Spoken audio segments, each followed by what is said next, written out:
Hello, everyone. Welcome back to Simple English Talks. I am so happy you're here with us today. Whether you're joining us for the very first time or you've been with us for a while, welcome, welcome, welcome. Hey there. So great to have you all here. I have to say, I was actually practicing my own introduction this morning in the mirror, and I thought, wow, I still have so much to learn. It never gets old, does it? It really doesn't. And actually, that's the perfect thing to mention because I do the same thing. Sometimes I'll be getting ready for a meeting or a call, and I'll just quietly rehearse how I'll introduce myself. It sounds funny, but it really helps. It absolutely does. And that brings us perfectly to today's topic. Today, we are talking about how to introduce yourself, but not just the basics. We're going to go beyond, hi, my name is, and show you how to introduce yourself in a truly advanced, confident, and impressive way. Yes, and by the end of this episode, you'll be able to introduce yourself in different situations, whether that's at a job interview, a social event, a networking meeting, or even just meeting someone new at a party. You'll have real tools you can use immediately. We're also going to show you the common mistakes people make when introducing themselves in English and how to fix them, so make sure you stay till the end. Now, here's a question for you, and we really want you to answer this in the comments below. How do you usually introduce yourself in English? Do you say something simple like, "Hi, I'm Name," or do you try to add more? Tell us in the comments. We read every single one. We really do. And while you're down there in the comments, don't forget to hit that subscribe button on Simple English Talks. It helps us so much and it means you'll never miss a new episode. Okay, let's get into it. All right, let's start with the foundation. Most English learners know how to say, "My name is," or "I am," and that's great. But an advanced introduction does more than just give your name. It gives the other person a reason to remember you and a natural way to continue the conversation. Exactly. Think of your introduction as a mini story about yourself. Not a long story, just a short, clear snapshot. And there's a simple formula we can follow. Ready? Here it is. Name plus what you do plus a connecting detail. So it looks like this. Hi, I'm Sarah. I'm an English teacher and I'm really passionate about helping people find their confidence in speaking. See how that last part, the connecting detail, immediately tells you something personal and interesting about me? Right. Compare that to just saying, hi, I'm Sarah. I'm an English teacher. That's fine, but it doesn't invite a conversation. The connecting detail is what makes people go, oh, tell me more. Speaker 1.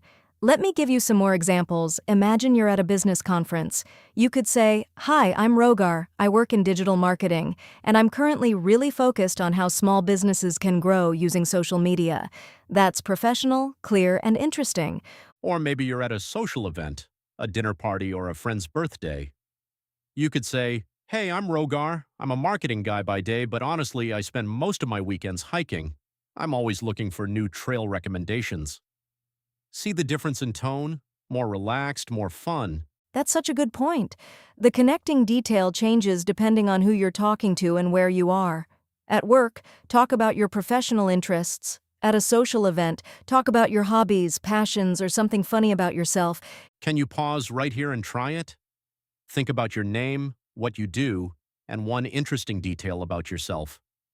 Say it out loud right now. We'll wait. Go ahead.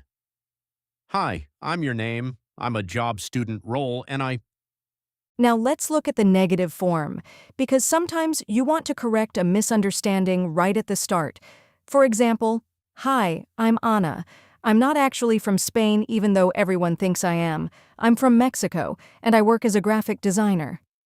That kind of introduction is memorable, and it immediately sparks curiosity. You can also use contrast. Hi, I'm James. I'm a data analyst, which sounds very serious. But outside of work, I'm actually a stand-up comedian. People love that kind of contrast. It's human and it's real. The key formula again, name plus what you do plus a connecting detail. Simple but powerful.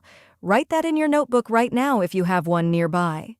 So to quickly summarize this section, an advanced introduction includes your name, your role or what you do, and one personal interesting detail that invites conversation. That's what takes you from basic to impressive. Okay, now let's build on that. Because here's the truth. You don't introduce yourself the same way in every situation. The words you choose depend a lot on the context. And this is where many English learners struggle. They learn one version of an introduction and use it everywhere. Right. And sometimes that can feel a little awkward. Imagine someone at a casual birthday party saying, "Good afternoon. I am a senior project manager at a multinational corporation." It's correct English, but it's a bit stiff for a party, don't you think? Totally. So let's look at three main contexts and how your introduction should sound in each one. First, professional or formal situations. Think job interviews, business meetings, or networking events. In formal situations, you want to be clear, confident, and professional. A great formula here is, "Hello, I'm Name. I work as a role at company or type of company, and I specialize in area of expertise." For example, "Hello, I'm Maria. I work as a software engineer at a fintech startup, and I specialize in building mobile payment systems." Notice how specific that is. Not just I'm a software engineer, but I specialize in mobile payment systems. That specificity immediately tells people exactly who you are and what you're good at. It's much stronger. Now let's look at informal situations, casual events, parties, meetups, classes. Here you can be more relaxed and personal. Try this. "Hey, I'm Name. I'm into hobby or interest, and I actually just recent experience." For example, "Hey, I'm Lena. I'm really into photography, and I actually just got back from a trip to Japan. It was incredible." Oh, I love that one. I just got back from is such a great conversation starter. People immediately want to ask questions. That's exactly what you want. Your introduction should open a door, not close one. Now let's compare formal versus informal side by side. Formal. "Hello, I'm David. I'm a financial consultant, and I work primarily with small businesses on their investment strategies." Informal. "Hey, I'm David. I do finance stuff for a living, but the fun part of my life is that I coach a kids' football team on weekends." Same person, completely different energy depending on the situation. Both are correct. Both are good. The skill is knowing which one to use and when. Here's a little practice activity. Imagine these three situations: a job interview, a cooking class, and an online networking event. I want you to write three different versions of your own introduction, one for each situation. Actually, write them down in the comments. We would love to read them. First, think about the formality level. Second, think about what detail would be most relevant to share in that context. Third, think about the energy, serious and polished, or warm and friendly. To review this section, context matters enormously when introducing yourself. Adjust your vocabulary, your tone, and your connecting detail based on where you are and who you're talking to. That's what makes an introduction truly advanced. Now we're going to take things to the next level. We've talked about the basic formula and about adjusting for context. Now let's talk about something called a hook and follow-up lines that keep the conversation going naturally after your introduction. A hook is a small phrase or detail in your introduction that practically forces the other person to ask you a question. It's a kind of conversational bait in the best possible way. Here's a great example. Instead of saying, I'm a writer, you say, I write children's books, but they're actually for adults. Now the other person has to ask, what does that mean? You've created curiosity. That's a hook. Or instead of saying, I'm from Brazil, you say, I'm from a tiny town in Brazil that only has about 300 people, but somehow produced 3 Olympic athletes. Now they're intrigued. They want to know more. A hook works because it's unexpected. It breaks the pattern. People hear hundreds of basic introductions every day. When yours is different, they pay attention. Now, after your introduction, it's also really smart to have a follow-up line ready, especially in networking or professional situations. A follow-up line is something you say right after introducing yourself to keep the conversation flowing. For example, "And what brings you here today?" Or, "I'd love to hear what you do. What's your story?" Turning the attention back to the other person is one of the most powerful social skills in English. It shows confidence and genuine interest. People remember the person who asked about them, not just the person who talked about themselves. Let's practice this together right now. I'll be someone at a networking event. Speaker 1, you try a full advanced introduction with a hook and a follow-up line. Sure. Hi there. I'm Sarah.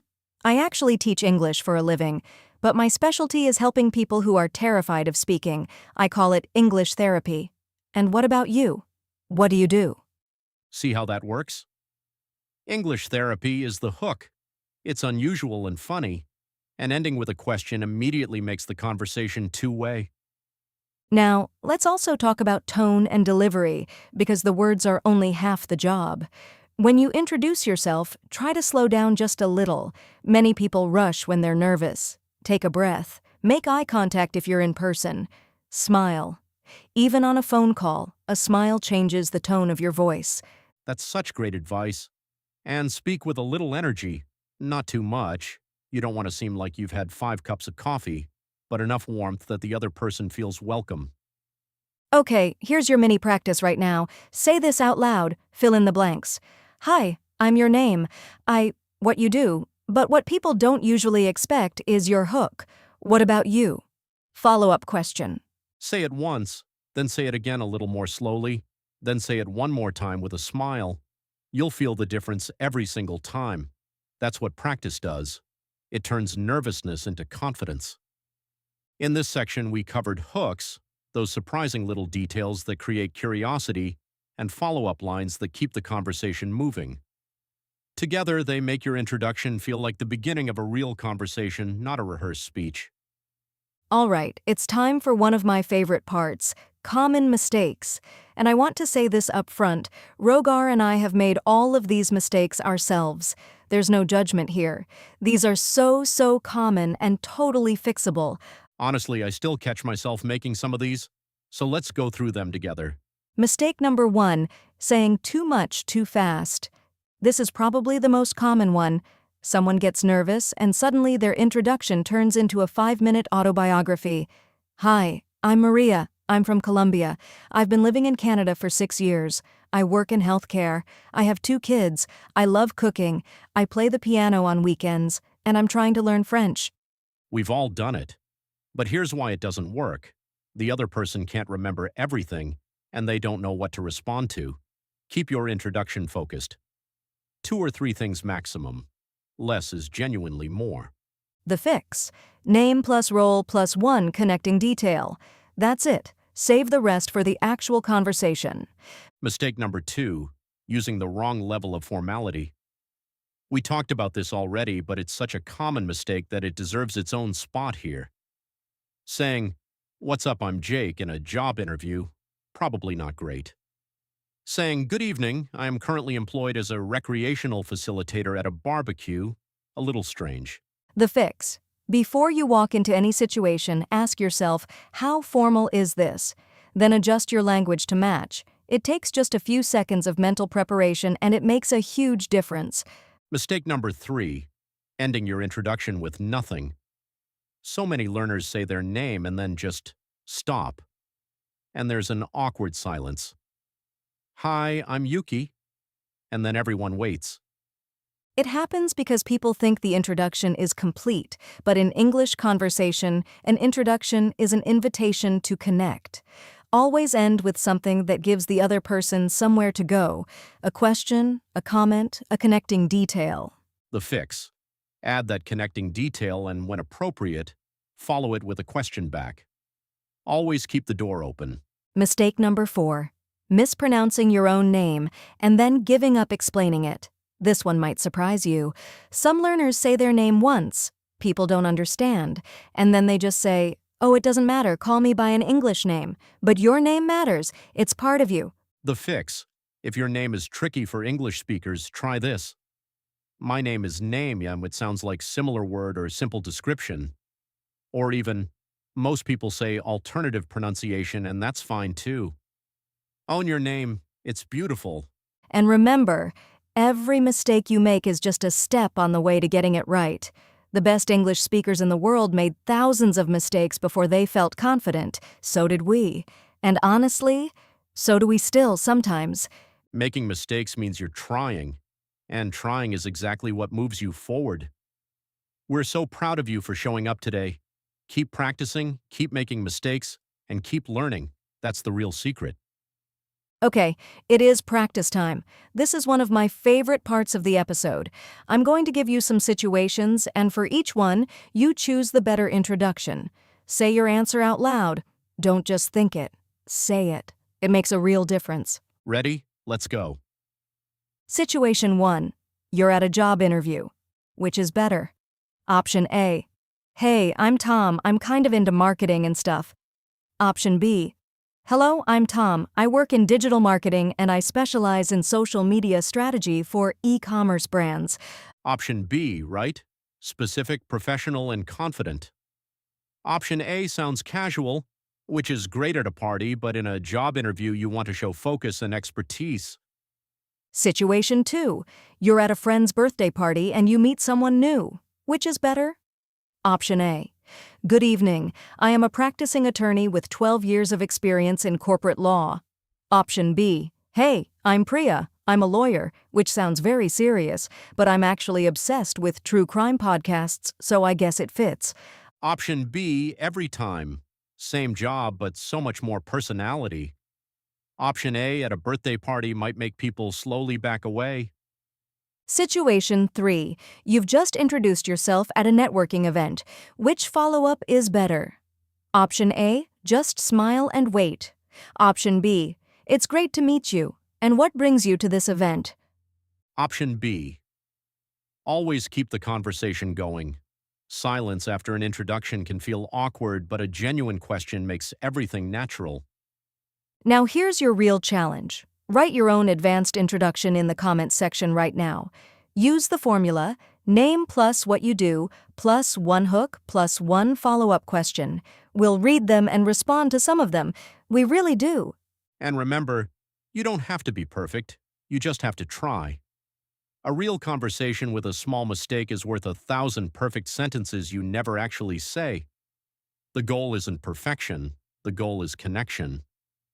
Wow, what a fantastic episode. I feel like we covered so much today, and I hope you're feeling really energized and ready to introduce yourself in a whole new way. Let's do a quick recap of what we covered today. Number 1, the advanced introduction formula. Name plus what you do, plus a connecting detail. Simple, memorable, and effective. Number 2, context-based introductions. How to adjust your language, tone, and details depending on whether you're in a formal or informal situation. And number 3, hooks and follow-up lines. The little tools that make your introduction spark a real conversation. I want you to know something. The fact that you're here, watching this, listening, practicing, already puts you ahead. Learning a language takes courage, and you have it. Every time you try to speak, even if it's imperfect, you are building something incredible. Here's a question for you to think about and share in the comments. After everything we talked about today, what's one new thing you're going to add to your introduction? Just one thing. Tell us. We genuinely want to know. And if you found this episode helpful, please give it a like. It helps more people find Simple English Talks. Share it with a friend who's learning English too. And if you haven't subscribed yet, please do it right now so you never miss an episode. We put so much love into every single one. You've got this. Seriously. The next time you walk into a room and someone says, "So tell me about yourself," you're going to be ready. You'll know exactly what to say, how to say it, and how to make them want to hear more. That's a powerful thing.